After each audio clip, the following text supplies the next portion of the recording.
Good morning बेटा। मैं आपकी वही, अब आपको परिचय देने की ज़रूरत ही नहीं है मेरे को, तो अब तो आप पहचानते होंगे, मीनू माहेश्वरी, आपकी हिंदी की विषय अध्यापिका। तो 10th की, ये तो अब आपको पता ही है, कहने की बताने की ज़रूरत ही नहीं रह जाती इतनी। अब तो सीधे से टॉपिक पे आए मेन पर कि हमें आज क्या पढ़ना है, क्या शुरू करना है। अभी बेटा इससे जो पिछला मेरा टर्न था उसमें मैंने आपको बताया था, वो बताया था आपको सर्वनाम का पद परिचय, कि सर्वनाम का पद परिचय कैसे होता है, वो मैंने आपको बताया था, समझाया था। और अब मैं जो शुरू करने वाली थी, मतलब उसमें मैंने थोड़ा सा आपको शुरू भी कर दिया था पुरुषवाचक सर्वनाम का पद परिचय, कि मैंने ये भी बताया था कि बिल्कुल संज्ञा की तरह रहता है, और थोड़ा पुरुषवाचक सर्वनाम के बारे में आपको बताया था। और मैंने कहा था कि जब मैं अपनी नेक्स्ट क्लास लूँगी तब उसमें आपको इसी को कंटिन्यू करूँगी, क्योंकि बेटा जब तक हम अभ्यास नहीं करेंगे बहुत जल्दी भागने की आवश्यकता नहीं है, और जब तक हम अभ्यास नहीं करेंगे तब तक हमको समझ में भी नहीं आएगा। तो हमें ऐसा समझना है कि जो हम किसी दूसरे को भी बता सके, समझा सके, तब तो हमारा पढ़ना सार्थक है, नहीं तो हमारा निरर्थक है। तो हमें ऐसे ही समझना है कि यदि कोई हमसे पूछे तो हम उसको अच्छे से बता सकें, एग्ज़ाम में आए तो हमारे सारे कॉन्सेप्ट क्लियर रहें, कहीं पर भी हमको प्रॉब्लम फेस ना करनी पड़े। तो हमें पुरुषवाचक सर्वनाम मैंने आपका शुरू किया था। तो जब मैंने पुरुषवाचक सर्वनाम आपका शुरू किया था तो उसमें एक दो उदाहरण दिए थे, लेकिन आज मैं इसके और उदाहरण के द्वारा इसको और अधिक स्पष्ट करूंगी आपको। तो ये पुरुषवाचक सर्वनाम मैंने इसमें आपको बताए थे, आप लोग थोड़ा सा पुनरावृत्ति, क्योंकि हम थोड़ी पुनरावृत्ति के साथ चलेंगे बेटा, कि हमारा, ताकि आपको पुराना यदि याद आ जाएगा तो आप उसको नए को, जो आप बताया जा रहा है नया आपको जो कुछ भी, आप उसको बहुत अच्छे से समझ लेंगे। तो मैंने आपका लिया था पहला पुरुषवाचक सर्वनाम, पुरुषवाचक सर्वनाम, ये हमारा चल रहा था। पुरुषवाचक सर्वनाम में मैंने आपको बताया था पुरुष का पता लगता है ऐसा सर्वनाम शब्द जिससे हमें क्या होता है, पुरुष, या पुरुष का मतलब मैंने बताया था व्यक्ति विशेष से का उससे बोध होता है जिस सर्वनाम शब्द से।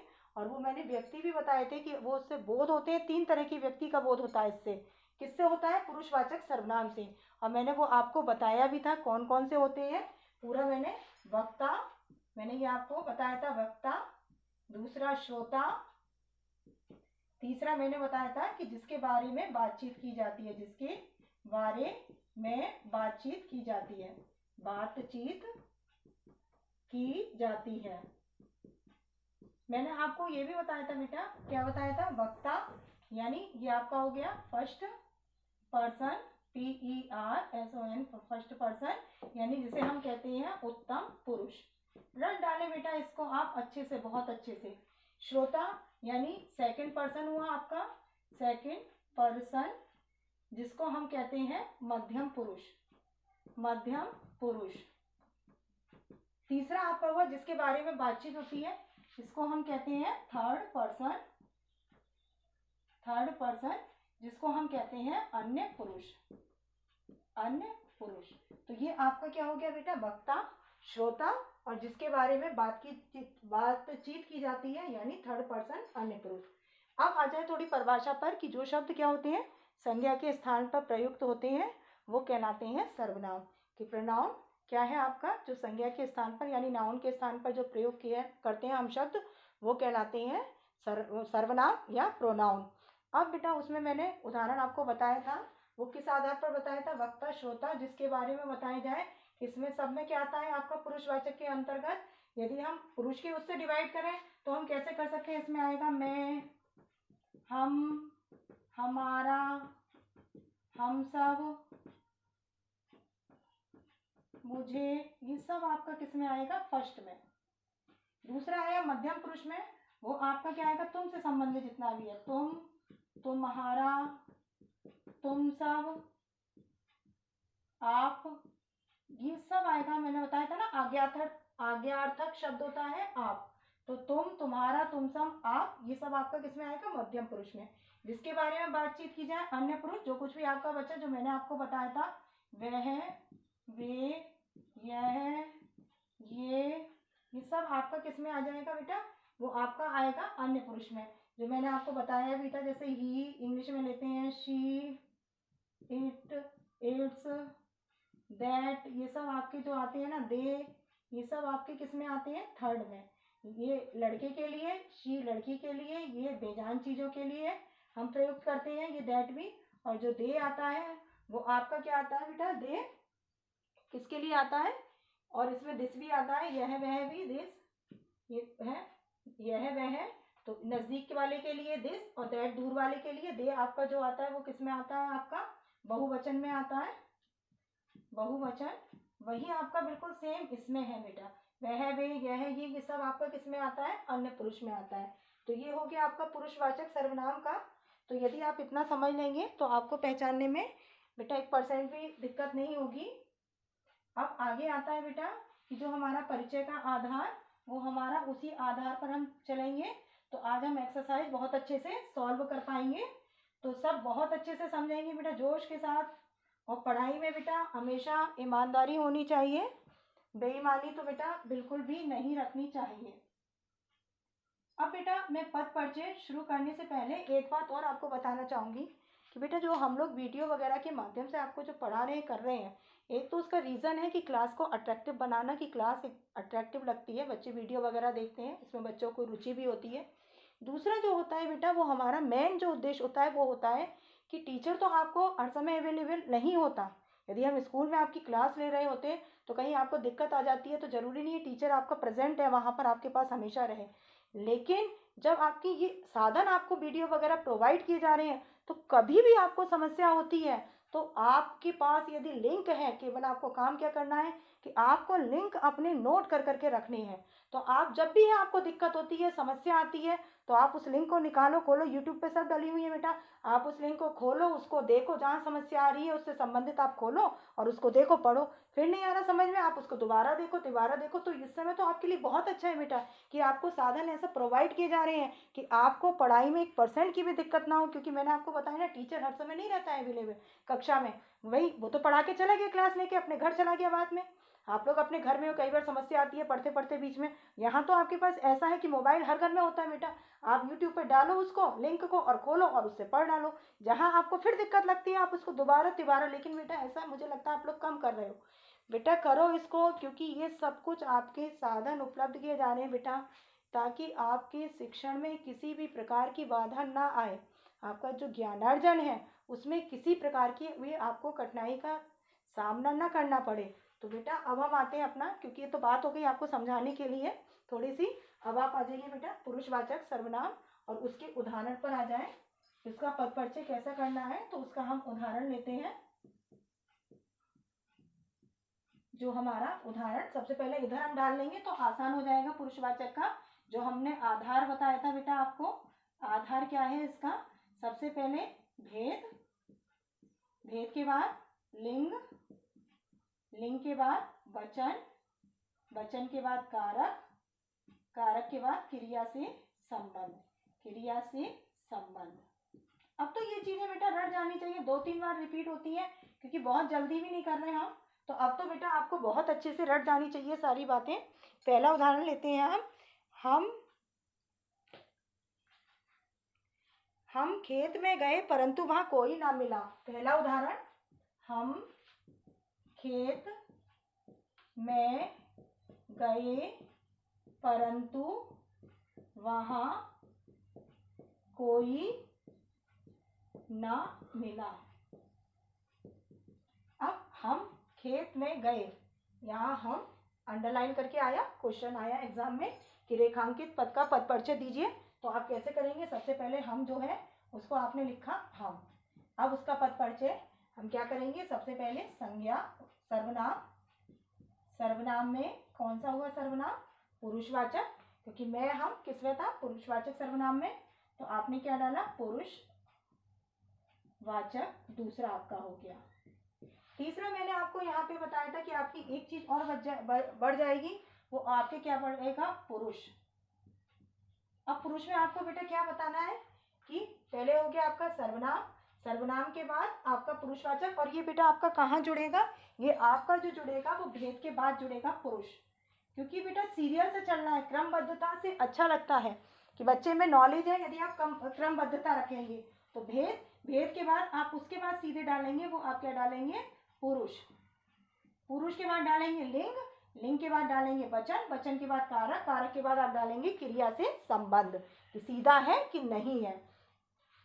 और ये मैंने पहले बताया था कि जहाँ सकर्मक होगा वहाँ सीधा संबंध नहीं होगा कर्ता का, लेकिन जहाँ पर यदि अकर्मक है तो वहाँ कर्ता का सीधा संबंध क्रिया से होता है। अब देखो बेटा सर्वनाम, सर्वनाम में पुरुषवाचक सर्वनाम, पुरुषवाचक के बाद आप आ जाओ पुरुष में, तो हम, हमारा, हम सब, मैं, आई, माई, मी, वी, अवरस किसमें बताया था आपको? मैं, हम, हमारा, हम सब, वो आपको उत्तम पुरुष में। तो आप क्या डालेंगे? उत्तम पुरुष। उत्तम पुरुष के बाद फिर आपने क्या डाला कि लिंग, लिंग में हम खेत में गए परंतु वहां कोई ना मिला। आप उभयलिंग में भी डाल सकते हो, पुल्लिंग में भी डाल सकते हो, क्योंकि ज्यादा के लिए कहा जा रहा है, क्योंकि बेटा मैं होता है आई, वो होता है एक के लिए। यदि हम कहते हैं यानी वी का प्रयोग करते हैं तो वो होता है बहुवचन, यानी एक है आई है सिंगुलर और वी होता है वो होता है प्लूरल। यानी मैं हमने कहा तो आपका हो गया एक वचन, लेकिन हम कहा तो हम क्या होता है? बहुवचन। तो हम खेत में गए यानी काफी सारे लोग हैं, बहुवचन, तो आपका क्या आ जाएगा? और इसमें क्योंकि अब हम गए तो उसमें लड़के भी इंक्लूड हो सकते हैं, लड़कियां भी, यानी स्त्री भी, पुरुष भी। तो आप क्या कह सकते हो उसमें कि उभयलिंग भी डाल सकते हो, उत्तम पुरुष उसमें डाला आपने, पुल्लिंग भी डालेंगे तो भी आपका गलत नहीं होगा, लेकिन उभयलिंग इसमें उभयलिंग। उसके बाद आपका वचन, क्योंकि हम गए काफी लोग हैं तो आपका क्या हो गया? बहुवचन।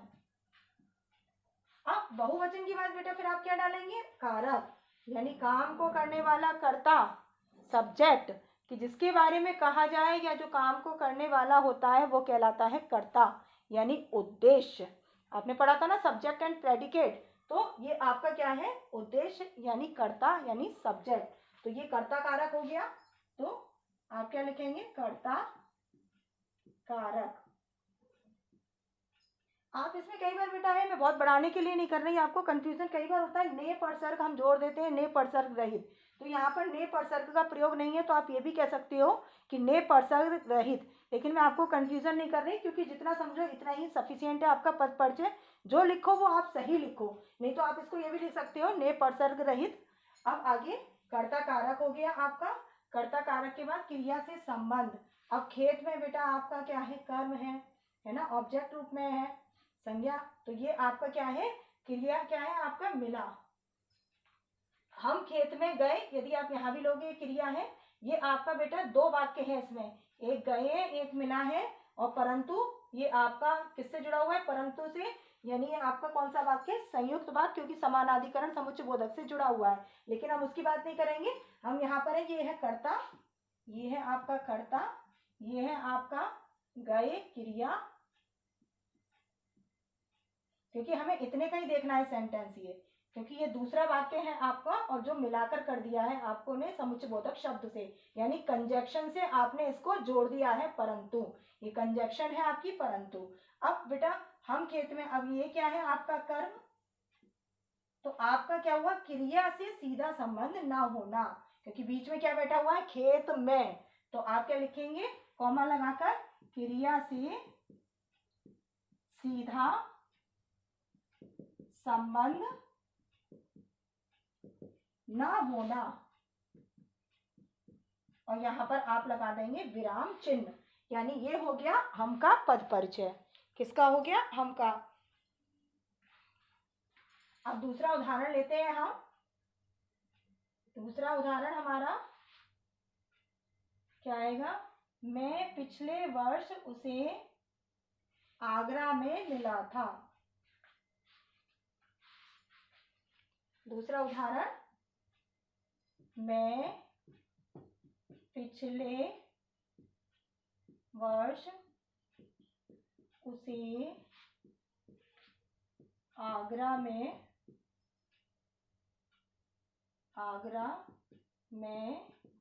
मिला था। अब यहाँ पर बेटा क्या है? देखिए पद परिचय, मैं पर अंडरलाइन, दो है इसमें सर्वनाम उसे। अब दो सर्वनाम मैं, तो सबसे पहले हम, ये आया आपका एग्जाम में, रेखांकित पद का पद परिचय दीजिए, तो आप क्या करेंगे? मैं का अलग और उसे का अलग, तो पहले आप डालेंगे मैं आपका क्या है? सर्वनाम, अब तो आप खुद से बोलने के लिए भी तत्पर होंगे ना, बेचैन कि आ रहा है समझ में। क्लास में होता है ना बच्चे जिनको समझ में आ जाता है तत्पर, कि यदि मैडम होती हमारे सामने तो हम अभी बोलना शुरू, उनको बताना शुरू कर देते कि आ गया है समझ में। लेकिन बेटा सोना नहीं, जागते रहो, जाग के देखते रहो, उत्साह के साथ करते रहो काम। सर्वनाम, सर्वनाम में फिर आपका कौन सा आ गया बेटा? पुरुषवाचक, पुरुषवाचक। अब पुरुषवाचक सर्वनाम के बाद बेटा आपका क्या रहेगा?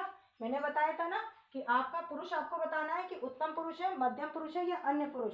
तो मैं, आई, माई, मी, वी, अवर, अस किसमें मैंने बताया था? हम, हमारा, ये आपको उत्तम पुरुष में, उत्तम पुरुष। अब उसके बाद आपने कॉमा लगा दिया, कॉमा के बाद आपका वचन चलेगा। तो वचन में मैं गया ना, मैं आई, मैंने बताया था ना कि मैं जो होता है वो एक वचन। तो आप क्या डालेंगे इसमें? एक वचन, एक वचन। उसके बाद आपका आ गया कारक, कारक में कर्ता कारक, यानी काम को करने वाला मैं ही तो गया था पिछले वर्ष, तो आपका क्या हो गया? कर्ता कारक। ने परसर्ग रहित भी बोल सकते हैं क्योंकि इसमें ने नहीं लगा है, कर्ता का चिन्ह होता है ना, कर्ता ने, तो ये ना यहाँ पर ने नहीं लगा है, तो हम ये भी कह सकते हैं ने परसर्ग रहित। और उसको हमारा लिखने का तरीका ऐसा होता है, ने परसर्ग रहित। और ने को हम ऐसे सिंगल इन्वर्टेड कॉमा में दर्शाते हैं, ने परसर्ग रहित। और यदि मैं होता है जैसे मैंने यह काम कर लिया, तो मैंने में ने लगा हुआ है, तो क्या होगा आपका? कौन सा होगा? कर्ता कारक में अब जो होगा वो होगा आपका परसर्ग सहित। एक होता है परसर्ग सहित और एक होता है परसर्ग रहित, यानी जिसमें ना लगा हो ने वो रहित हो गया, जिसमें आपका लगा हो वो क्या हो गया? सहित। अब इसमें कर्ता कारक, कर्ता कारक के बाद क्रिया से संबंध, यानी आगरा में मिला था, है ना, तो ये हो गया। और उसे दो है बेटा यहाँ पर, तो ये हो गया कर्ता और ये दो कर्म हो गए, और ये है आपकी क्रिया। यानी आपका निष्कर्ष क्या निकल के आया? कि इसका क्रिया से सीधा संबंध ना होना। तो आप क्या डालेंगे? क्रिया से सीधा संबंध ना होना। अब आपका नेक्स्ट उदाहरण बेटा, नेक्स्ट उदाहरण आपका है वो है कि मैं पढ़ रहा हूं और तुम सो रहे हो। मैं पढ़ रहा हूं और तुम सो रहे हो। अब यहाँ पर दो है बेटा, एक ये हो गया और एक ये हो गया तुम। लेकिन अभी बेटा यहाँ पर उसे का पद परिचय रह गया, पहले हम उसे का ले लेते हैं। यहाँ पे पद परिचय उसे, उसे आपने डाला और डैश किया, उसे का क्या होगा? पद परिचय। इसका पद परिचय सबसे पहले आप डालोगे कि सबसे पहले सर्वनाम। अब उसे आपका किसके अंतर्गत आएगा? उसको दिया मैंने, यानी अन्य पुरुष में आ जाएगा आपका। तो पहले आप डालेंगे सर्वनाम, सर्वनाम में आप डालेंगे पुरुषवाचक।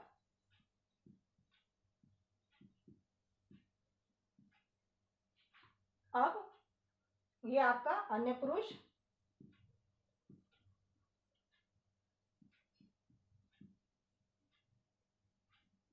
अब उसके बाद आपका क्या आ गया बेटा? लिंग आएगा। लिंग में उसे मिला था, यानी पुल्लिंग रूप में, पुल्लिंग। पुल्लिंग के बाद हो गया एक वचन, एक वचन के बाद आपका कारक आएगा उसे, कौन सा? उसको, यानी यहाँ पर विभक्ति चिन्ह का लोप है, मैंने बताया था बेसहारा का सहारा क्या? कर्म कारक। तो उसे यानी उसको भी हम कह सकते हैं कि उसको आगरा में मिला था, तो यहाँ पे हो गया आपका कर्म कारक, यानी जो उसे है कर्म के रूप में प्रयुक्त हुआ है, तो आप डालेंगे कर्म कारक। उसके बाद आगरा में इतना है, यानी इसका भी सीधा संबंध किससे नहीं है? क्रिया। तो आप लिखना क्रिया से, क्रिया से सीधा संबंध ना होना।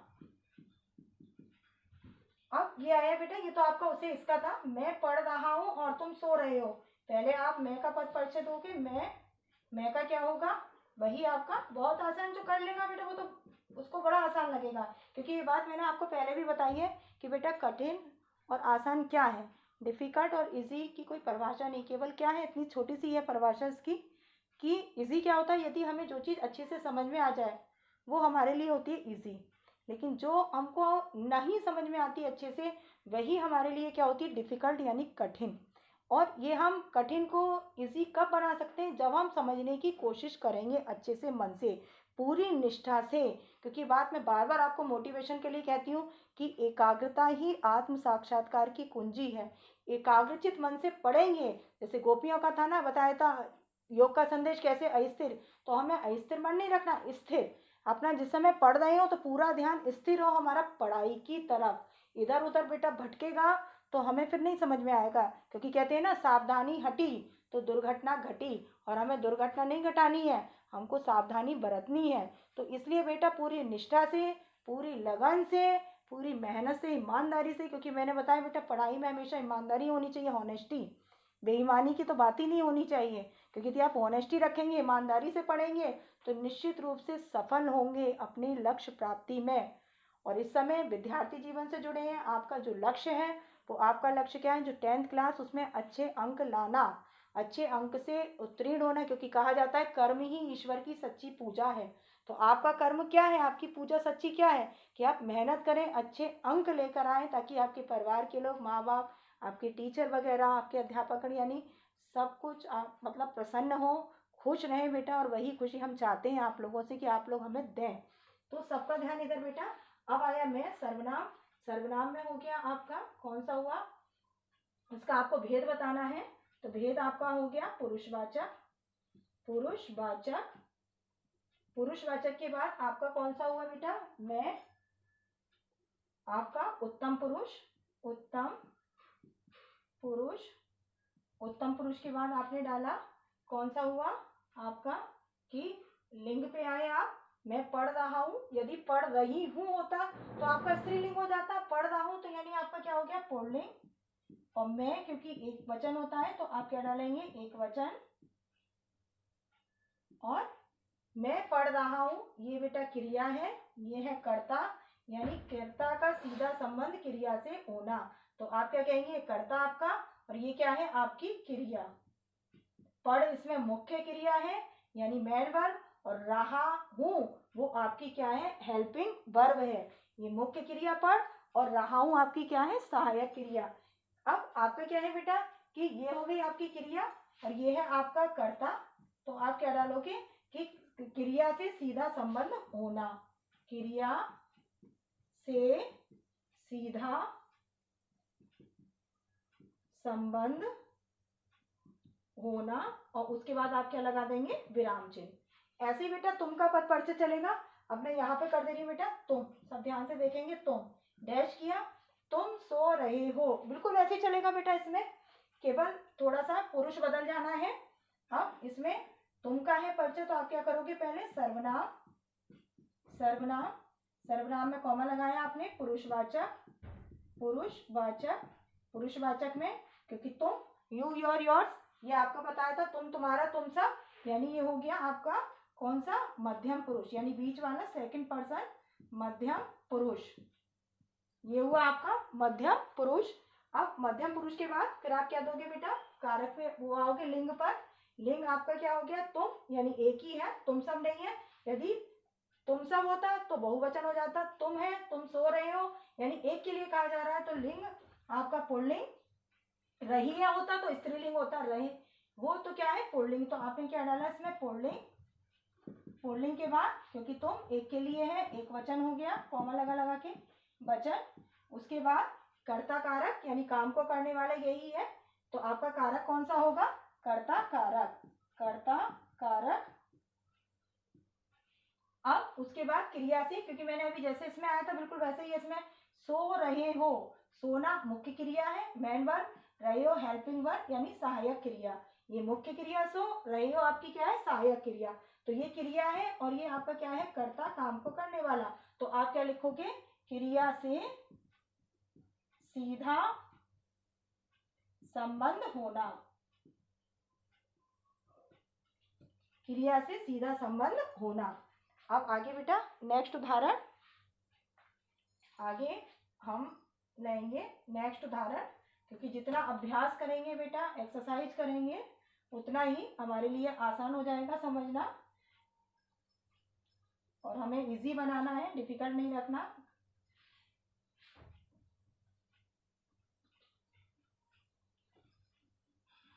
अब आगे उदाहरण बेटा,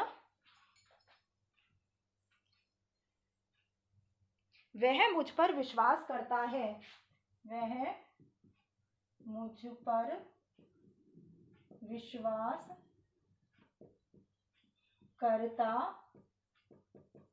है। अब आपका वह आया और आपका मुझ पर भी हम दे सकते हैं, वह का करा आपने, वह पहले आपने डाला सर्वनाम, सर्वनाम के बाद आ गया आपका पुरुषवाचक, पुरुषवाचक, वह आपका अन्य पुरुष में, अन्य पुरुष, क्योंकि वह करता है यानी ही, जिसे इंग्लिश में आप बोलते हो, हिंदी में वह हो गया आपका जो। और यदि करती है तो क्या होता है आपका स्त्रीलिंग, यानी वहां पर शी का प्रयोग जैसे आप करते हो इंग्लिश में, तो वह आपका हो गया पुरुषवाचक, अन्य पुरुष हो गया, लिंग डालेंगे तो करता है, करती है होता तो स्त्रीलिंग, क्योंकि करता है तो आप क्या डालेंगे पुल्लिंग, पुल्लिंग के बाद वचन आपका वह एक ही है तो आप क्या डालेंगे एक वचन, एक वचन, वह काम को करने वाला यही है तो आपका क्या होगा कर्ता कारक, कर्ता कारक, और मुझ पर है क्योंकि, और विश्वास तो आपका क्या होगा क्रिया से सीधा संबंध ना होना, तो आप लिखोगे क्रिया से सीधा संबंध ना होना। अब आपका दूसरा है मुझ पर, बिल्कुल वैसे ही चलेगा बेटा, कैसे मुझ पर आपको करना है, तो इसका पद परिचय कैसे होगा कि आपका सर्वनाम, सर्वनाम में आपका कौन सा होगा कि पुरुषवाचक सर्वनाम है, पुरुषवाचक में भी मैं, मुझे बताया था ना, आई, माई, मी, मुझ पर, तो ये सब आपका किस में आता है उत्तम पुरुष में, तो आपका हो गया उत्तम पुरुष। उत्तम पुरुष के बाद आपका होगा बेटा लिंग, लिंग होगा आपका मुझ पर करता है विश्वास, यानी वो आपका क्या हो गया पुल्लिंग, पुल्लिंग के बाद आप क्या डालेंगे मुझ पर एक के लिए कहा जा रहा है मुझे, यानी आई के लिए, मैं के लिए, तो ये आपका क्या हो जाएगा एक वचन। एक वचन के बाद क्या होगा बेटा कारक, पर किसमें आता है विभक्ति चिन्ह आपका अधिकरण, तो आप डाल सकते हो अधिकरण कारक, और क्रिया से सीधा संबंध होना, क्योंकि आपकी क्रिया विश्वास करता है तो ये आपका क्या हो गया क्रिया से सीधा संबंध होना, तो ये आपका इसका पद परिचय हो गया। अब आगे नेक्स्ट उदाहरण, नेक्स्ट उदाहरण है बेटा, लॉकडाउन के समय हम घर पर ही रहकर काम कर रहे हैं, लॉकडाउन, लॉकडाउन के समय हम घर पर रहकर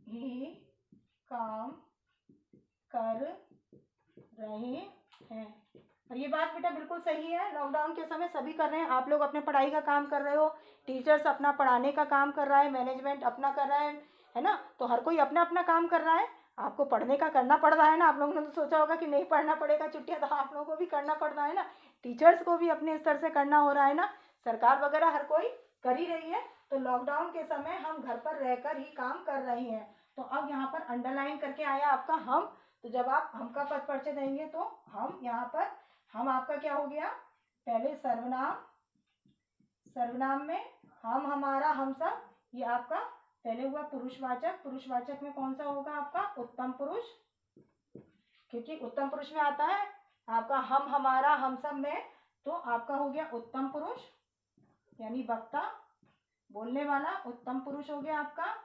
अब उसके बाद आया बेटा कि लिंग क्या है आपका, हम घर पर रहकर ही काम कर रहे हैं, तो सभी के लिए आप उभयलिंग भी डाल सकते हो, सभी कर रहे हैं ना काम, तो आप क्या डाल सकते हो उभयलिंग भी इसमें, उभयलिंग।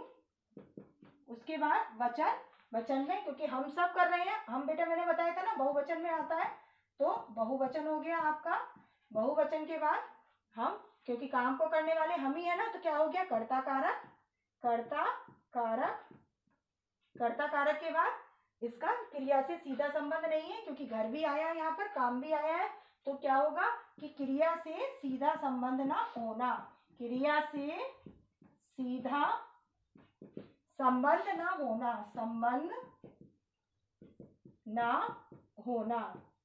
उदाहरण से बेटा आपका पूरा क्लियर होता जा रहा होगा ना, कहीं भी दिक्कत नहीं आ रही होगी।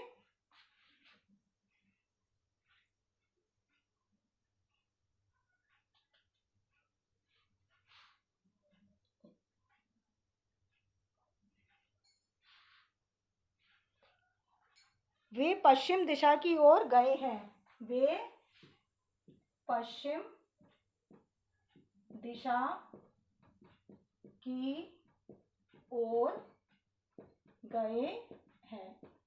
ये समझ लें, वे पे आया तो आप क्या लिखेंगे, पहले सर्वनाम, सर्वनाम में आपका हो गया बेटा पुरुषवाचक, पुरुषवाचक, पुरुषवाचक में भी बेटा आपका कौन सा हो गया, वे, यानी आपका अन्य पुरुष हो गया, वह है, वे सब। दे आपका किस में आता है, आपका थर्ड पर्सन में, तो वही आपका है वे माने बहुत सारे लोगों के लिए, तो ये आपका क्या हो गया बेटा अन्य पुरुष में, अन्य पुरुष। क्योंकि ये क्या है बेटा, इसके बारे में ही तो इनके बारे में बताया जा रहा है कि गए कौन, पश्चिम दिशा में। और मैंने बताया था ना थर्ड पर्सन जो होता है आपका, यानी जो अन्य पुरुष होता है जिसके बारे में बातचीत की जाती है, तो ये वे के बारे में ही बताया जा रहा है। तो आपका सर्वनाम हो गया, पुरुषवाचक हो गया, अन्य पुरुष हो गया। उसके बाद आप डालेंगे लिंग, लिंग में वे पश्चिम दिशा की ओर गए हैं, आप पुल्लिंग में भी डालेंगे तो भी ठीक है, उभयलिंग में भी डालेंगे, वे गए हैं तो वे इंक्लूड हो सकते हैं, है ना, कि वे लोग गए हैं, तो आप उभयलिंग में भी डाल सकते हैं और वैसे पुल्लिंग में भी डाल सकते हैं, कोई वो नहीं है, गलत होगा आपका। उसके बाद वचन आपका होगा बहुवचन, क्योंकि वे किस में होता है बेटा, बहुवचन में। और उसके बाद आएगा आपका कारक, क्योंकि करने वाले यही, तो आपका क्या होगा कर्ता कारक, कर्ता कारक। उसके बाद क्रिया से संबंध, तो पश्चिम दिशा की ओर गए हैं, तो यहाँ पर आपका गए हैं से सीधा संबंध ना होना, क्योंकि ये आपका आ गया बीच में, तो यहाँ पर आएगा आपका क्रिया से सीधा संबंध ना होना। तो बेटा ये मैंने आज एग्जाम्पल से आपको स्पष्ट किया है, और इसमें पुरुषवाचक सर्वनाम के मैंने आपको उत्तम पुरुष, मध्यम पुरुष और अन्य पुरुष, तीनों पुरुष के बेटा उदाहरण से स्पष्टीकरण कर दिया है, और निश्चित रूप से आपको समझ में आया होगा बेटा। और एक्सरसाइज सॉल्व करते रहिए, अभ्यास करते रहिए। ये बात मैं बार बार कहूँगी बेटा कि जितनी मेहनत करेंगे, अभ्यास करेंगे, उतनी ही सफलता आपके कदम चूमेगी। थैंक यू बेटा।